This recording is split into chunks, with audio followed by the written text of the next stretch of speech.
ओम सहजात्म स्वरूप परम गुरु शुद्ध चैतन्य स्वामी ने नमः। हम्पी की कंदराओं में गुफाओं में पूज्यपाद स्वामी रचित समाधि तंत्र अर्थात समाधि शतक, बहिरात्मा से अंतरात्मा और अंतरात्मा से परमात्मा बनने की प्रक्रिया, अहो धन्य व भावलिंगी मुनि व मुनि दशा, ऐसे वन कंदराओं में गुफाओं में बैठकर जो अनंत काल के लिए अपनी आत्मा में लीन होने का पुरुषार्थ कर रहे हैं और अंतर्मुरत लीन होते ही होते हैं। इसलिए हमने जो देखा कि सुख का एकमात्र ही स्थान हमारा स्वभाव, मेरा स्वभाव, अनादिकाल से यह जीव सुख के नाम पर बाहर ही भटक रहा है। संसार में तो भटक ही रहा है, लेकिन धर्म के नाम पर भी बाहर के क्रियाओं में, आडंबरों में इतना फंस चुका है। सत्य की समझ न होने की वजह से, अपने स्वरूप और स्वभाव की महिमा न होने की वजह से कहीं न कहीं उन क्रियाओं की महिमा आ जाती है। मन वचन काया के परिणमन, उनके द्वारा होने वाली क्रियाएं, शरीर को आतापना देना, कष्ट देना, भूखा रहना, प्यासा रहना, पूजा पाठ, यंत्र मंत्र तंत्र आदि का जाप करना, इन मन बुद्धि वाणी के विलास में इतना रच पच रहा है और जिसकी वजह से सुख का धाम, ऐसा जो निज का स्वरूप, ऐसा जो मेरा स्वभाव, जो मैं हूँ, वहाँ स्थिरता नहीं कर पा रहा है। शरीर स्त्री पुत्रादि बाह्य पदार्थों में तो सुख अंश मात्र भी है नहीं। इसका निर्णय भी कर ले, वैराग्य भी आ जाए, दीक्षा भी ले ले, पूरा पालन भी कर ले, लेकिन आत्मस्थिरता का लक्ष्य नहीं है। आत्मरमणता कैसे की जाती है, अपने स्वरूप में, स्वभाव में ऐसे सम्यक चारित्र का जो विषय है उसमें स्थिर कैसे बना जा सकता है, इसका अभ्यास नहीं है। ऐसा बाहर का वैराग्य और वीरति और सर्ववीरति भी अनंतवार कर ली,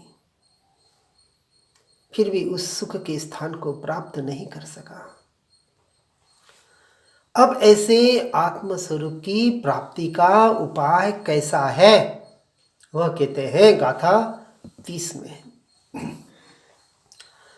संपूर्ण पांचों इंद्रियों को अपने विषयों में यथेष्ट प्रवृत्ति करने से रोक कर स्थिर हुए अंतःकरण के द्वारा, दो बात बताई, 5 इंद्रियों के 23 विषय और मन के विकल्पों के बहता हुआ यह प्रवाह, उनमें यथेष्ट प्रवृत्ति करने से रुककर, वहां से अपने उपयोग को हटाकर, कौन सा उपयोग, अशुभोपयोग और शुभोपयोग, दो बात, शुभाशुभ योग और शुभाशुभ उपयोग, दो शब्द एक से लगते हैं, लेकिन दोनों में जमीन आसमान का फर्क है। चौथे गुणस्थानक से पहले अर्थात मिथ्यात्वियों को, चाहे बाहर का मिथ्यात्वी हो या सम्यक्त्व सन्मुख वाला मिथ्यात्वी हो, क्योंकि अपने उपयोग को उपयोग में स्थिर नहीं कर पाने की वजह से अभी वो उपयोग से नहीं, अभी योग से ही जुड़ा हुआ है, चाहे भेद ज्ञान का अभ्यास भी क्यों न कर रहा हो। अभी मानसिक वाचिक कायिक क्रियाओं में अटका हुआ है। मैं आत्मा हूँ, जानने वाला हूँ, ज्ञान ही जानने में आ रहा है, जानने वाला ही जानने में आ रहा है, इत्यादि विकल्प। ये भाव योग योगिक क्रिया है, भी उपयोग वाली नहीं। इसलिए सम्यक दर्शन के पहले की जो भी क्रिया है वह शुभ योग और अशुभ योग है। योग का अर्थ जोड़ना, जुड़ाव। मन से, वचन और काया से ही उसे अभी जुड़ाव है, संसार के नाम पर भी और धर्म के नाम पर भी। यहाँ स्पष्ट कह रहे हैं 5 इंद्रियों के 23 विषय और उसमें सुख बुद्धि, मन के विकल्प और उसमें सुख बुद्धि, यह हुई योगिक क्रिया, शुभ योग अशुभ योग। धर्म क्षेत्र में आकर भी शरीर को कष्ट दे रहा है, मन वचन काया की क्रिया को धर्म मान रहा है, उसे संवर निर्जरा का कारण मान रहा है, मोक्ष का कारण मान रहा है। ऐसा घोर मिथ्यात्वी अपने स्वरूप से दूर है। यह तो कह रहे हैं 5 इंद्रियों के 23 विषय, उनसे यथेष्ट प्रवृत्ति करने से रोककर, अर्थात अशुभ से तो रुकना ही है। ऐसा नहीं कहा कि शुभ से हटो और अशुभ में रच पच जाओ। ज्યાં જ્યાં જે જે યોગ્ય છે તહાં સમજવું તે, ત્યાં ત્યાં તે તે આચરે आत्मार्थी जने। नहीं तो स्वच्छंदी हो जाता है, या तो क्रियाजड़ या निश्चयाभासी या उभयाभासी। सारे प्रवृत्तियों को रोककर, अर्थात मन वचन काया का व्यवहार की अपेक्षा से निषेध करके, शुभाशुभ दोनों योगों का निषेध होकर जब स्थिर हुए अंतःकरण के द्वारा, अंतःकरण अर्थात अपना स्वरूप, अपना स्वभाव, जो अपने अंतःकरण के द्वारा क्षण मात्र के लिए अनुभव करने वाले जीव के जो चिदानंद स्वरूप, ऐसा जो भीतर से प्रतिभासित हो रहा है, बाहर के विषयों से हटकर जो अपने चिदानंद स्वरूप को अनुभव में लाकर निरंतर उसी का प्रतिभासन कर रहे हैं, जो निरंतर निरंतर हर समय कर रहे हैं, वह तो परमात्मा का स्वरूप है। समझीने समाई गया અને समझीने समाई रहा। श्रीमद जी का पत्र है पूरा एक उसके ऊपर। समाई गया 13वें गुण स्थानक से ऊपर, वो परमानेंट समा गए, अपने में परमात्मा पद को प्राप्त कर लिया। और समझीने समाई रया, पहले से 12वें गुण स्थानक वाले छद्मस्त जीव, अपनी अपनी अपेक्षा से समझना। ऐसा बहिरात्मा जीव जो अंतरात्मा होने का पुरुषार्थ करता है भेद ज्ञान भेद विज्ञान के द्वारा, दूसरा कोई उपाय नहीं है। कौन सी क्रिया करनी, तो कहा मोक्ष मार्ग में, अर्थात कर्मों के संवर और निर्जरा के मार्ग में भेद ज्ञान और भेद विज्ञान के अलावा दूसरी कोई क्रिया नहीं है।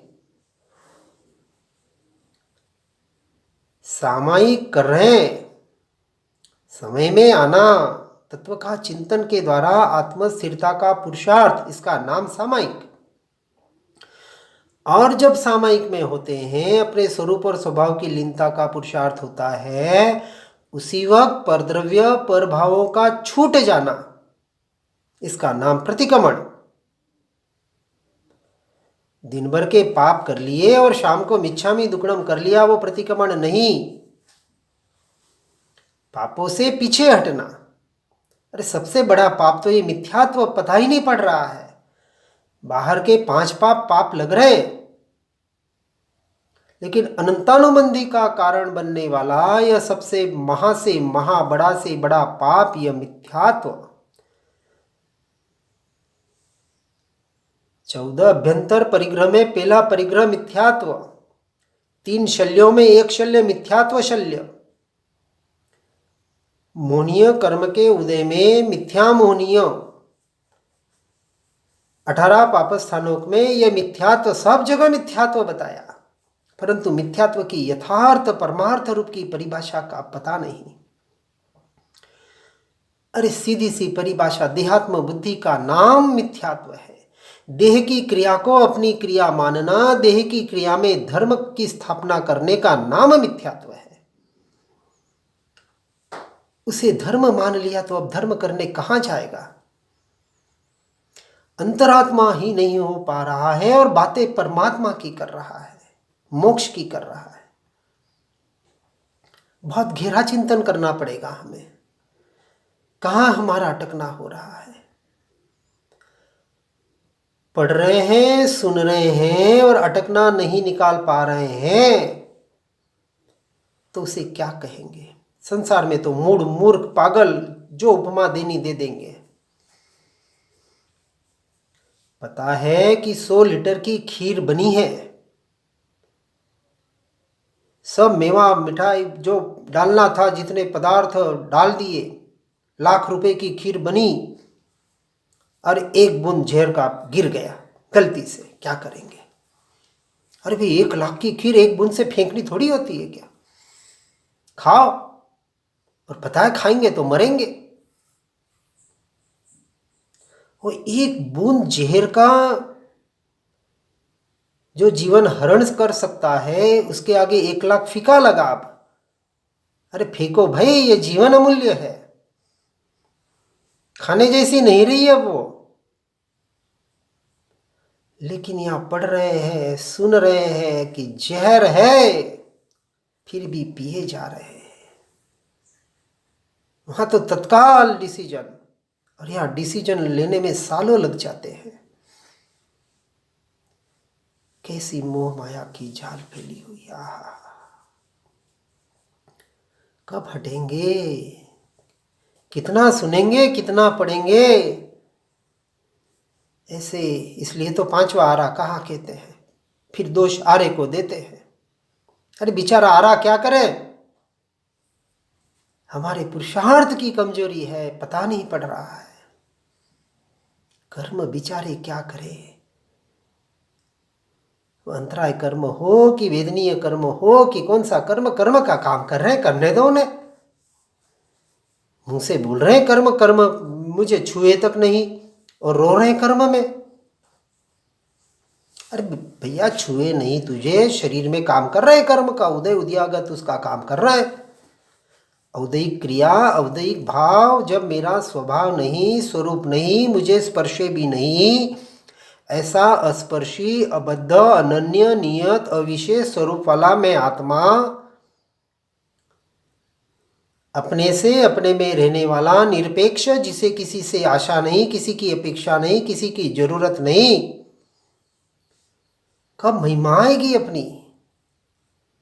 कब जागोगे? पुकार पुकार कर ज्ञानी पुरुष कह के कर थक जाते हैं। जागृत था नहीं तो रत्न चिंतामणि जैसा यह मनुष्य जन्म निष्फल चला जाएगा। फिर कहते अब चुप हो जाओ, धरी मौनता एम कही, सहज समाधि माए। क्या कहे, किसको कहे, कितना कहे, कब तक कहे?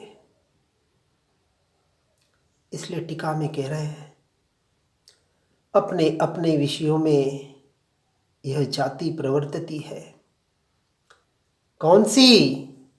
तो सर्व इंद्रियों की। कितनी इंद्रियां? तो कहते 5। अरे 5 से भी खतरनाक इंद्रिय छुपा रुस्तम, यह मन। अब इन्हें रोककर निरोध करने का पुरुषार्थ किसके द्वारा? मन को जीतना है, कषायों को निकालना है, कर्मों का क्षय करना है, ठीक है, पर इसका उपाय क्या? उपाय तो एक ही है। सांसों को देखो, शरीर को स्थिर करो, जीवान को स्थिर करो। ये बाहर बाहर बाहर वापस पुद्गल में अटक जाता है। अरे भैया, मन का काम है, पुद्गल का परिणमन है, उसको होने दो। किसी की ताकत नहीं रोकने की। बस ये जो भाव मन है ना, इसका सहारा लेकर अपने उपयोग को अपने भीतर लाने का इस भेद ज्ञान और भेद विज्ञान के द्वारा पुरुषार्थ करें। और भेद ज्ञान की एक एक कला, पहले पर द्रव्य से भेद ज्ञान, और भेद ज्ञान का अर्थ तोता रटन नहीं, वहां से छूटने का प्रयास, इसका नाम भेद ज्ञान है।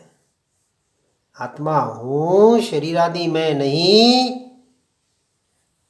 ये संसार में मेरा कुछ नहीं, बोलने से थोड़ी हो जाता है। अभी तक तो रचा पचा है उसमें। आत्मा भी चाहिए और संसार से छूटना नहीं है।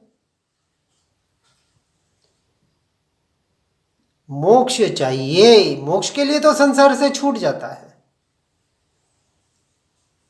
संन्यास ले लेता है, दीक्षा ले लेता है, सब कर लेता है, पर दीक्षा लेके करना क्या? आहार विहार निहार, बस यहां से वहां पहुंचो और वहां से वहां पहुंचो, कहीं पहुंच नहीं पाता है, वहां भी भटकता ही रहता है और एक नया संसार खड़ा कर देता है। 2 बच्चों को छोड़े और 20 शिष्य खड़े कर दिए, 2 मकान छोड़े और 20 नए उपाश्रय और मंदिर बना दिए। वहीं के वहीं खड़ा नहीं है और नीचे गिर गया। पर वो शुभ भाव, वो शुभ प्रवृत्तियां खतरनाक इतनी अच्छी लगती है, ये माया जाल। क्योंकि अभी खबर नहीं, पता नहीं कि किस कहाँ रहने के लिए मैंने संसार से छूटा था। पहले तो अभ्यास किया नहीं। सम्यक दृष्टि चौथे गुणस्थानक में अविरत का गुणस्थानक क्यों बताया? विचार करें। क्षणिक महाराजा, जिन्होंने जीवन में एक सामायिक नहीं की, एक नवकारसी का पचकांड नहीं किया। नहीं करना ऐसा हम नहीं कह रहे, अन्य अर्थ लेने में माहिर होते हैं हम, फिर भी शाइक समकीर्ति बने, आने वाले 24 के पहले तीर्थंकर। अभी नरक में है, फिर भी नरक में नहीं है, अपने में है। शाइक समकीत, वो आत्मदृष्टि थोड़ी जा रही है वहां। शरीर के टुकड़े टुकड़े हो जाए कि शरीर को तले कि गले, इससे मुझे क्या, मैं तो अपने में हूं, अपने घर में बैठा हूं, शरीर का होना है जो होता रहे। इसका निर्णय पहले होता है, इसका दृढ़ श्रद्धान पहले होता है, उसके बाद देशवीरती और सर्ववीरती की बात आती है। हमने व्यवहार चारित्र को ही निश्चय चारित्र बना दिया। अभी व्यवहार निश्चय चारित्र का पता नहीं है। बाहर से वेश बदल दिया और हम कहते चारित्र को धारण कर लिया।